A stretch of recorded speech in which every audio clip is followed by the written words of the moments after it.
Greetings everyone. In this video, I'll be giving you information about how you can establish purpose effectively in your engineering communications. I'll be explaining how you can make connections between purpose, genre, and audience in communications. And then I'll be giving you some strategies for how you can determine purpose in your communications. Specifically, determining types of purpose, asking the question, so what about purpose?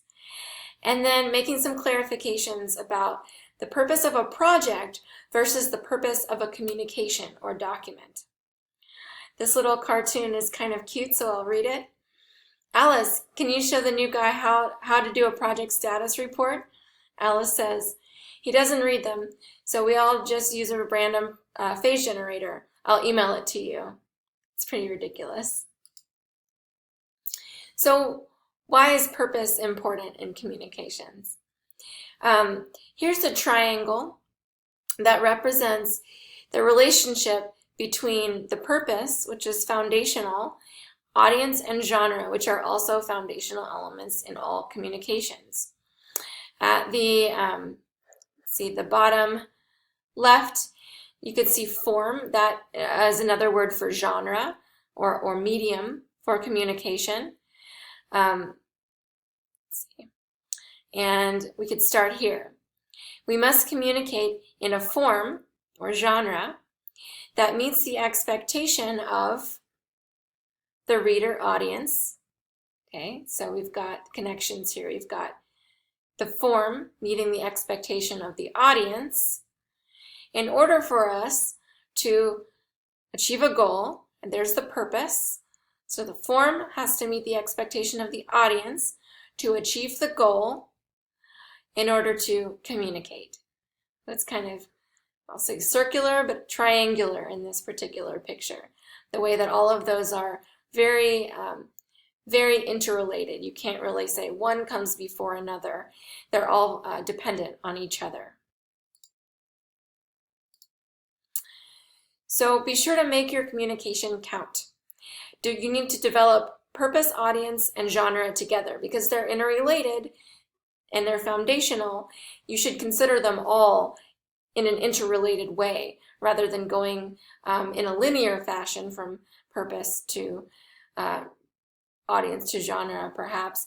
Instead, you'll need to be thinking of them all at the same time. Purpose is a good place to start because that's probably what you know the most about first. You probably have a motivation for a communication. That's your purpose, and you probably know about that first. But audience and genre should be developed at the same time, and you should go back and forth between these topics when you're deciding how you're going to create your communication. In order to determine your purpose, you'll need to think about the types of purpose, or to classify your purpose. Here are some ways to think about the different types of purposes that you might have. You might have communication that's meant to express or to explore an issue. So you might have, for example, an email that allows collaborators to bounce ideas back and forth or inquires about advice from a mentor. You might have communication that informs. That also might be an educational communication. This could be, for example, a description of a process. You could have a communication that motivates action, has some sort of argument that something should be done, for example, or that some practice should be adopted in the project. And then you're going to have communications that evaluate past action, reviews, for example, or summaries that include a review component or evaluation component. And another place that you will use evaluation and review is incorporated into your research. So all research should be incorporated with an eye towards evaluating that source and understanding lessons learned from that source in order to apply them to the current argument or document. So every communication is going to have one of these purpose types, or it may have several. It may serve several of these purposes. But a first step towards determining your purpose is figuring out how you can start thinking about what the main overarching purpose type of your document is. Then you ask, so what? So who cares about this particular purpose? It's a way to zoom out, right? To include ideas about not just what you particularly want to do, but why this is important to other people. In the little graphic, you can see the guy's looking at the moon, and he sees a picture of the solar system, and he's connecting it all, and the guy beside him is saying, so what? I don't understand what significance this all has. So you'll need to investigate how the purpose of the communication pursues both your goals and the expectations of your audience. Fit that all together. You've got your own purposes, your audience has their own purposes, and you need to find some way to align those, match those. In order to go through this process, there are some helpful questions that you can ask to learn more about purpose and to help guide purpose. What led up to the communication, or what kind of situation is this communication spring out of? What are my highest expectations as an author? What do I hope is going to happen because of this communication? Those might be the highest expectations, but there also might be another set of more realistic expectations that are probably going to happen. What information do I need to give to the audience? How is the audience likely to feel about that information?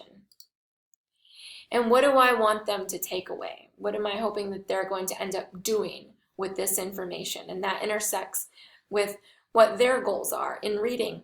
Because, for example, when I'm reading a document, one of my first questions is, okay, why is this important to me? How is this going to accomplish a goal that I have? I'm not asking, I wonder what the writer's goals were in writing this. No, I'm thinking about myself. So it's going to be important for you to put yourself in the shoes of your readers or your audience, and in order to think about what their purposes are, and make sure you convey what you want them to take away in a way that meets those expectations and goals. And then what do I want them to be ready to think, say, or do? So an important clarification that I want to make at this point, especially for engineers, is the distinction between project purpose and communication purpose, because this can get confusing. This can get kind of sticky. You're going to have an overall project purpose or a design goal, let's say. This is related to, but different from, your communication purpose. Every communication also has its own goal. And so you need to be clear about what the goal of that specific document, for example, is. It's not going to be the same as the goal of the overall design process. It's going to perhaps accomplish some small piece, some part, something that needs to happen along the way in that design process. You need to define both before you start composing or writing, in order to be able to intentionally focus your communication effectively. The communication should clearly help you to achieve the overall project goal, but it does this by meeting an intermediary need. All right, I hope this information is helpful for you. Please also consult all the other information and the resources that the website has provided for you to help develop your communication purpose.